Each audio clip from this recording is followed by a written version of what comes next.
კურტანიძის საქმეზე სასამართლოს ხდომა მალე უნდა გაიმართოს. ფორმულას ინფორმაციით მას ბრალი უკვე წაუყენეს 4 მუხლით. ასევე ჩვენი ინფორმაციით დაზარალებულად ცნეს მისი ყოფილი ცოლიც, რომელიც კურტანიძეს ძალადობასა და თავდასხმაში ადანაშაულებს. ჭიდაობის ფედერაციის ყოფილი პრეზიდენტი და ოცნების ყოფილი დეპუტატი ბრალს არ აღიარებს და ამბობს, რომ მსხვერპლი თვითონ არის. მასთან ახლა წინასწარი დაკავების იზოლატორში ადვოკატია შესული. საქმე ბათუმის სასამართლომ უნდა განიხილოს. თამარ თედიაშვილი ჩაგვერთვება ბათუმიდან. თამარ, ხომ არ გამოვიდა ადვოკატი უკვე იზოლატორიდან? ახსაფა ლუკა კურტანიძის ადვოკატი ჯერ კიდევ იმყოფება წინასწარი დაკავების იზოლატორში, მასთან შეხვედრაზე, როგორც ჩვენთვის არის ცნობილი.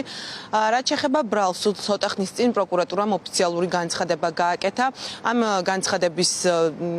განცხადებიდან გავიგეთ ჩვენ, რომ ლუკა კურტანიძეს ყოფილ ცოლზე ძალადობაში ბრალდებულ ლუკა კურტანიძეს დაუმძიმდა ბრალი. მას პროკურატურა 3 მუხლით ედავება დანაშაულს, მათ შორის არის ოჯახის წევრზე ძალადობა, ოჯახის წევრის ნივთის განზრახ დაზიანება და ასევე გამოცემული შემაკავებელი ორდერის დარღვევა. ბრალის დამტკიცების შემთხვევაში ყოფილ დეპუტატს 5 წლით თავისუფლების აღკვეთა ემუქრება, ასევე პროკურატურის განცხადებაში ნათქვამია, რომ ლუკა კურტანიძე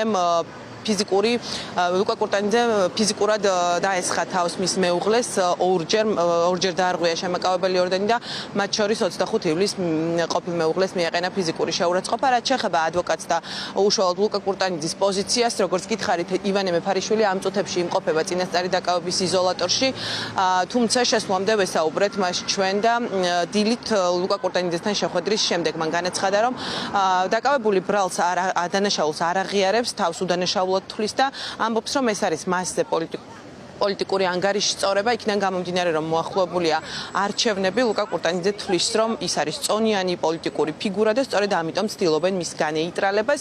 ჩვენ ახლა შეგვიძლია მოვისმინოთ როგორც პროკურატურის განცხადება, ასევე ლუკა კურტანიძის ადვოკატის განცხადება. საქართველოს პროკურატურამ ქალისა და მამაკაცის თანასწორობის შეუწყნარებლობის გამო ყოფილ მეუღლეზე ძალადობის, ოჯახის წევრის ნივთის განზრახ დაზიანების და ოჯახის წევრის მიმართ დამცავი ორდერით გათვალისწინებული მოთხოვნების და ვალდებულებების შეუსრულებლობის ფაქტზე ერთ პირს ბრალდება წარუდგინა. შინაგან საქმეთა სამინისტროს მიერ ჩატარებული გამოძიებით დადგენდა, რომ ბრალდებულმა დაარღვია სასამართლოს გადაწყვეტილებით გამოცემული დამცავი ორდერით გათვალისწინებული მოთხოვნები და ვალდებულებები, რომლითაც აკრძალული და ყოფილ მეუღლესთან მიახლოება, კომუნიკაცია და იმ ადგილთან და სახლთან მისვლა, სადაც მსხვერპლი იმყოფებოდა და დაზარალებულის კუთვნილ საცხოვრებელ სახლთან ორჯერ მივიდა. მათ შორის 25 ივლისს ქობულეთში ქალისა და მამაკაცის თანასწორობის შეუწყნარებლობის გამო ყოფილ მეუღლეს ფიზიკური შეურაცხყოფა მიაყენა და ავტომანქანა დაუზიანა. პროკურატურა ბრალდებულისთვის აღკვეთის ღონისძიების სახით პატიმრობის გამოყენების შუამდგომლობით სასამართლოს კანონით დადგენილ ვადაში მიმართავს. მიაჩნია, რომ ეს არის წინასაარჩევნოდ მის მიმართ პოლიტიკური პროვოკაცია, რომელიც წამოწყებულია იმ ხალხის მიმართ, რომელიც საზოგადოებაში ცდილობენ რაღაც დესტაბილიზაციის და რაღაც სიმშვიდის დარღვევას და რაღაც საზოგადოების შეცდომაში შეყვანას. ლუკა კურტანიძე არის საზოგადოებაში კარგად ცნობილი პიროვნება, თავისი მიღწევები, თავისი ყველა იმ შედეგებით, რასაც საზოგადოებისთვის ესდებდა და ასოცირებული ქართულ ოცნებასთან, ამიტომ არის გარკვეული ჯგუფები, რომელიც ცდილობენ რაღაც პროვოკაცია ამ კუთხით რაღაც მოუწყონ.